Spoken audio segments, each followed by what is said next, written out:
Welcome back.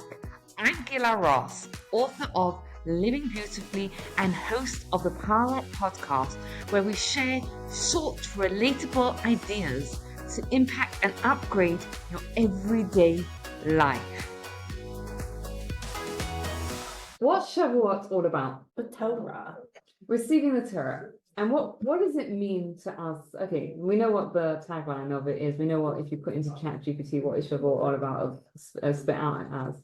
But what does it mean to us as Jews today? It's a reminder that we were chosen and we chose. Okay. Like kind of a renewal that we have a book that tells us how to live our life. Okay. It's a connection for all Jews. As a Torah, it is a connection. We can have different lives, different everything, but it is connection. It's what connects us all, right? Yep. Kind of like tradition, right? It's interesting because if you think about the Jewish holidays, there's two kind of forgotten Jewish holidays in the calendar, and Shavuot is one of them, right? Like people know about Passover and they know about Hanukkah and they know about the Yom Kippur.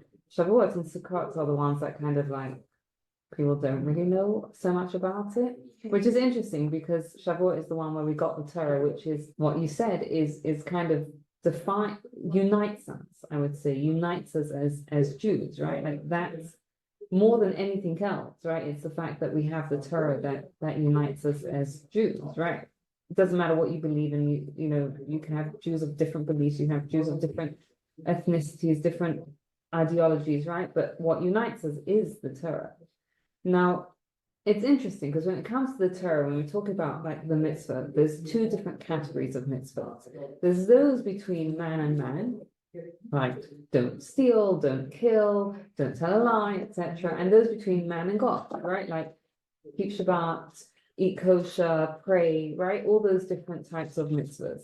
Are the mitzvahs still relevant nowadays? And generally, when people sort of have an issue with the mitzvahs and say these are kind of outdated, it's generally not the ones between man and man, right? I've yet to meet a Jew who's kind of like, I don't believe in the Torah, like I don't believe in not killing, right? Like that's so outdated, right? I don't believe in not telling a lie anymore, right? The ones that we kind of struggle with, we may personally struggle with telling the truth or whatever, right?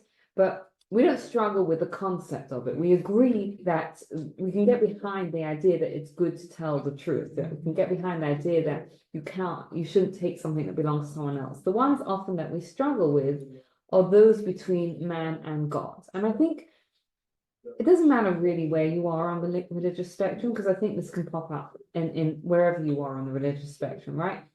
Maybe it's Shabbat, you're like, I kind of like the idea of Shabbat, or I kind of don't, but like, it can be a struggle, right? It's those are the ones that are between man and God are the ones that we often struggle with, right? Kosher, for example, so many of the different commandments that we're like, how does it apply to my life as a Jew? Does God really care, etc. about it? So I thought what we'll try and do today is kind of look into this a little bit and sort of, get a little bit of an understanding of what the mitzvot are and if and how they're still relevant to our lives today. Okay? So we're going to start with an interesting piece of Talmud. So the Talmud is talking about the Jewish holidays, and there's a debate in the Talmud whether the Jewish holidays should be spent with physical stuff like eating and being with other people and enjoying ourselves, right? Like Shabbat has that element to it, or whether they should be spent in prayer and studying Torah, right? So the Talmud is discussing this backwards and forwards. Should they be physical or should they be spiritual, the days? And they come up and they say that it should be, the phrase is Chatzi Hashem, Chatzi lachem, right? Half should be for God and half should be for you, right? Like half of the festival should be for God and half of it should be for you. Interestingly, and they debate whether it's true, whether it should be or not. Everyone agrees that when it comes to Shavuot, the festival of getting the Torah, that it should be half physical.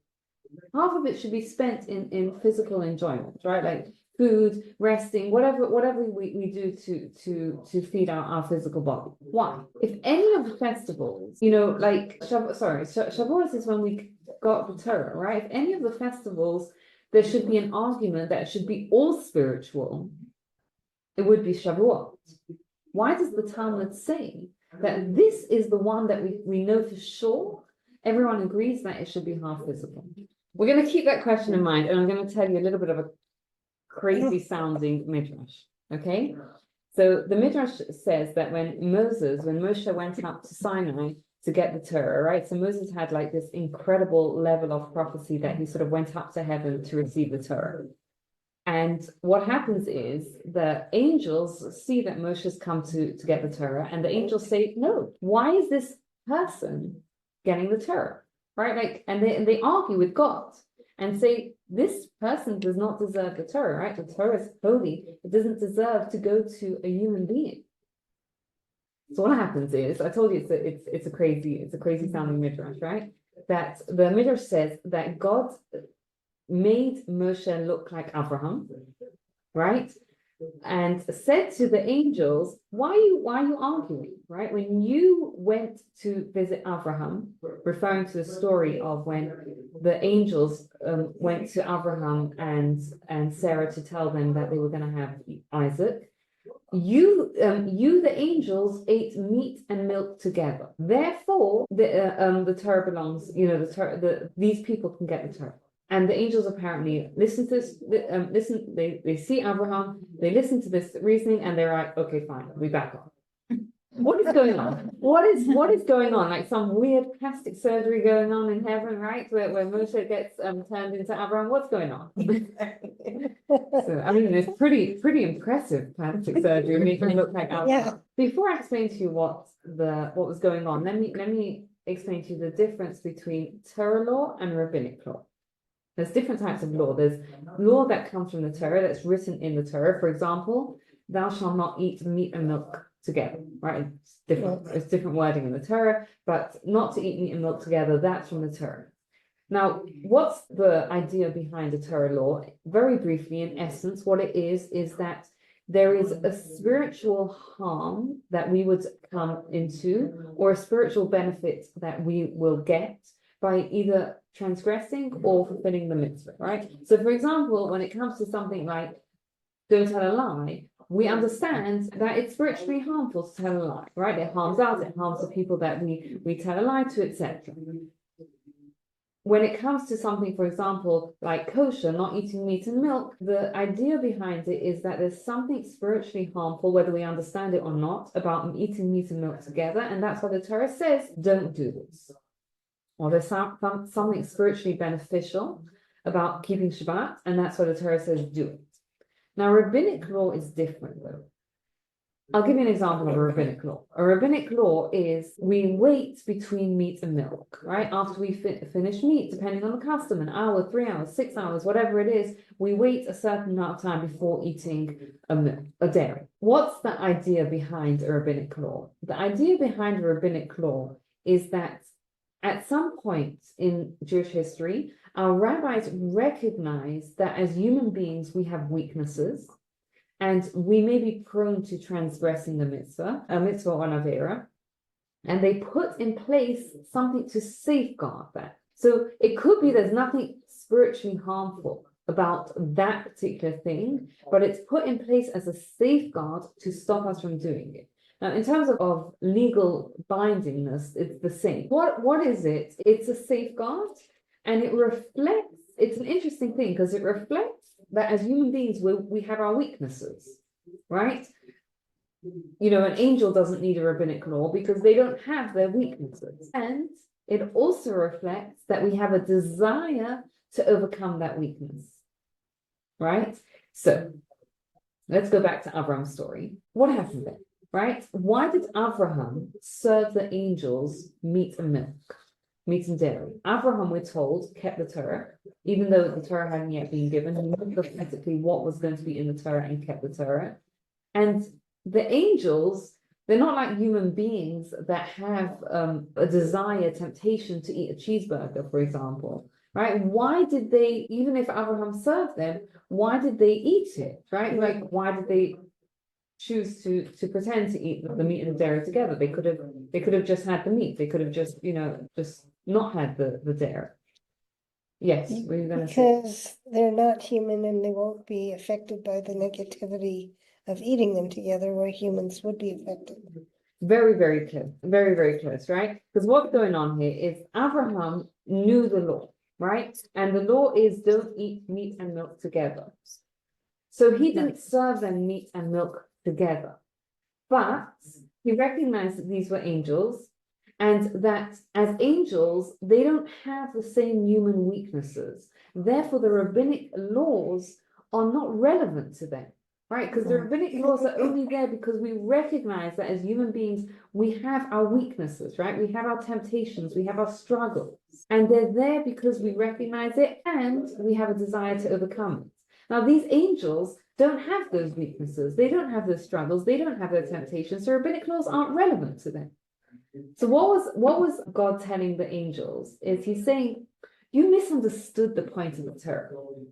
And I think we sometimes misunderstand the point of the Torah too, right? The angels are saying, the Torah is so holy, right? It's such a divine way of living. Why are you sending it down into earth where people are going to transgress and make mistakes and mess up? And Hashem is telling them, listen, I'm going to remind you of a pivotal moment in your history when you ate meat and milk as part of the same meal, even though it wasn't the same mouthful. Because you as angels don't struggle. That's not who the Torah is for. The Torah is for human beings who are going to mess up, who are going to struggle. Interestingly, this is one of the reasons why we have a custom to eat dairy on Shavuot, right? It's because this idea, this concept that, and when I said that, we sometimes make the same mistake. Like, how often do we sometimes feel like, I'm not religious enough for that, right? Like Torah's for like the rabbis, right? And the rabbis think Torah's for the holier rabbis, right? But we misunderstand, right? Hashem argued, the angels made this argument. They were like, the Torah, don't send the Torah down because they're not worthy of it. They're gonna mess up. And Hashem said, no, that's who the Torah is made for. The Torah wasn't given to angels. It's not meant to be given to angels, right? Because angels don't struggle. It's meant for human beings who are going to struggle with it and grapple with it and use it to overcome their weaknesses. What does that have to do with dairy? Because dairy signifies this concept of the rabbinic law, right? Which the rabbinic of waiting in between meat and dairy. And the rabbinic law is there not because the thing itself is inherently harmful, but because it's there to protect us as human beings from doing something that's harmful. So rabbinic law represents dairy? I'm not. The waiting between meat and milk, because the Torah law is The discipline. the Torah law is you shouldn't eat meat and milk together, right? Rabbinic law is bringing in that you mustn't eat meat and dairy at the same meal, right? You mustn't eat meat and dairy at the same time, right? Again, depending on what the custom is how long you eat it, right? Which is a symbol of this concept of rabbinic law, right? What the rabbinic law is teaching us is that we as human beings are going to fail. Yeah. And that's why we have a safeguard. And the fact that we're going to fail is not because Torah is not meant for me and it's too hard or whatever. It's because that's who it's designed for. It's designed for human beings that are going to fail. Yes, were you going to say something? Yeah. It's a custom to eat dairy on Shavuot, right? You don't have to do it. It's a custom. I believe there's 7 different types of reasons that are given. One of them is because Torah is symbolized like milk, right? Like a mother's milk nourishes the baby, and that's all it relies on. The Torah nourishes us, right? That's one of the reasons. One of the reasons it's given is because this was the first time they were given the kosher laws, and they didn't have the means to cook meat because their dishes were not kosher, and dairy can be eaten raw. Right, so there's very many. I think there's at least 7 different reasons of why we eat dairy on Shavuot. One of them is also this concept of it reminds us of the concept of rabbinic law, right? So that's one of the reasons of it. Okay, how does the Torah challenge us to greatness? A lot of ways. Yeah. Every mitzvah, everything that we're supposed to do and everything that we're not supposed to do. Everyone's got challenges for several of them, everyone based on their nature, because we weren't created to like automatically, like angels who automatically are just created to do some specific thing and they do it. We're created where we could we could choose bad or good, and we're constantly having negative things bombard us. We're bombarded in this physical low world with all this physicality, and our animal soul, I guess you could say, tries to take over. Whereas the Torah is trying to get us to be higher than that and do what might not be what's called normal or the standard thing that everyone else is doing. So let's look at some examples. Thank you. Shabbat, for example. How does the concept of Shabbat, considering that we, as human beings, how does it challenge us to be greater? Any ideas? Stop using our phones. Relationship with others, with self, and study, take a break, relax. No, in general, as you said, it's not logical to keep Shabbat. It is between God and man. Man by itself cannot create Shabbat because it's not logical. It's not logical, and it's interesting because again, like we'll come back to Shabbat, but I'll use kosher for example, right? Sometimes I've heard this from people in the past, right? That will tell me back in the day, kosher made sense, right? Because people were more primitive. Nowadays we have the FDA, right? We have rules in the country about how food is produced, etc. So we don't need it anymore, right? Because we know how to prepare healthy foods. It takes it another level because it's Yeah. a humane way of like slaughtering, and so it's above the FDA. Like it's another step above. Okay. Yeah, and that makes you think, what does it mean to take a mother cow's milk and watch her kid being boiled in the milk? It makes you more sensitive. Okay, so you're saying something very valuable here is and you're saying basically that kosher, and I'm gonna extrapolate a little bit from what you said. Kosher has nothing to do with health, and it's Right. true, Yeah. right? You can eat a very healthy non-kosher diet, and you can eat a very unhealthy kosher diet, right? That's I think right. it's got nothing to do with health, but there are things that happen as a result of keeping kosher, right? There, for example, there's a story that's told of a woman who was shopping in a store in New York, and she sees this obviously non-Jewish looking woman with a 2-year-old, and the 2-year-old picks up a candy from the where they show them, right, where the kids can see them so that they can ask them, right, sit up, and the mother turns around to this kid and says, "It's not kosher." So the other woman looks at her and says, "I hope you don't mind me asking, I heard that exchange that you just had with your kid. Are you Jewish?" And she says, "No, I'm not Jewish." So that what's going on? And she says, "I don't know, but it was. I see all the other women using it with their kids, and it works." Oh, It's a cute story. It is. The idea behind why does it work? Why does kosher work? teaches boundaries. It teaches boundaries in a way that the parent keeps to, right? And it teaches boundaries in a consistent way. The child knows if this is a kosher keeping family, and the child asks the kid, mother or the father, wherever it is, for the candy, and the parent says it's not kosher, the child knows no matter how many times I'm going to ask, and ask 300 times, I'm still getting a no. So that's why it works, right? It's a discipline that the parent is keeping, Yeah. right? You ask, whatever, the kid asks, picks up a candy, and the parent says to it, "Well, I don't know, you haven't had dinner yet." It's not going to work, right? Because the child knows, like, it depends. Sometimes, it'll be okay to have it before dinner. Sometimes it won't be okay to have it before dinner. But this idea of kosher is that discipline that it comes, and it's something so foundational to what we do. Like eating is such a huge part of our day. We do it so often, and it's this intentionality that we bring to this act of nourishment, where we kind of like stop and say, no, you know, there are some things that I'm going to put into my body, and there are some things that I'm not, and that there's that discipline that it inculcates within ourselves, right? Which is that relevant to our lives nowadays to have that sort of discipline? Yeah. Yeah, Is that, I mean, can we see how that sort of discipline, if it spills over into other ways in a healthy way, would be beneficial to our life, right? Similarly, when it comes to Shabbat, for example, how easy is it nowadays to just get caught, you know, someone said, put down your phone, right? To just get caught up in the grind, the day-to-day life, and never ever touch into that higher part of ourselves. And, you know, what am I doing here? What am I living for? Am I investing in those in relationships that are important to me? Like, is that easy to kind of do?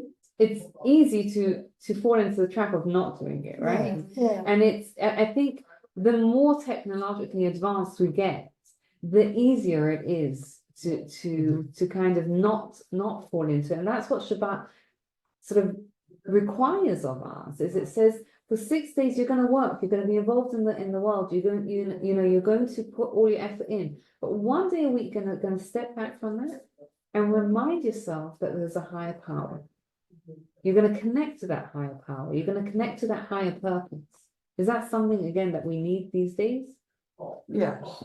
Yeah. I think, well, the problem was a lot of people got away from keeping the laws when they immigrated to this country, like, I don't know, in the 1900s, late 1800s.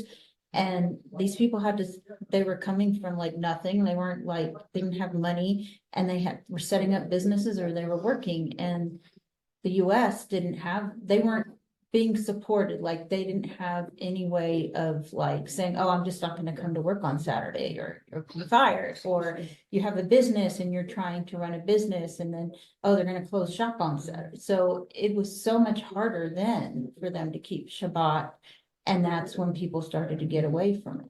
It's interesting. There's a very interesting story that I'm going to share, which is slightly off topic, but whatever, you brought it out. So, but historically, in that time period when the Jews, a lot of Europeans came over from Europe to America, they sacrificed a lot. A lot of people would, you know, they would get the job, and the job said, if you're not going to come in on Saturday, don't bother coming in on Monday. And they wouldn't, right? They wouldn't come in on Saturday, they wouldn't come in on Monday. And what happens is that the next generation weren't interested in doing that anymore. And someone once asked Rav Moshe Feinstein, who was a big rabbi, and said, what happened, right? You have these parents that sacrificed for Judaism, and their kids just weren't interested in doing it. And he says, you know what happened? He says, the parents came home on Friday night, they sat at the Shabbat table, and they said, it's hard to be a Jew. Right. And the kids grew up with, it's true. It was true that it was hard to be a Jew in those days, right? I think we often take it for granted how you know, lucky we have it, right? You know, we live in a world nowadays where you're free to practice religion. There's laws in place, right, that they can't discriminate against religious practice. But he said what they were missing was the joy of Judaism. And it's important for us as people to recognize that when we want to make Judaism sustainable, right? We're going to talk about this a little bit on Monday night. I hope you can all come to Monday night. We're going to look at Ruth.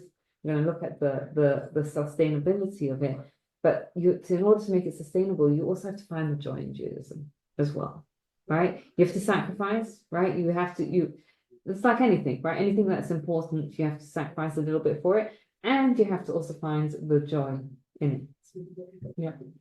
So we have 5 more minutes, 6 more minutes. Which ones do we want to do on the list? I don't know if we're going to get through all of them. Returning lost objects.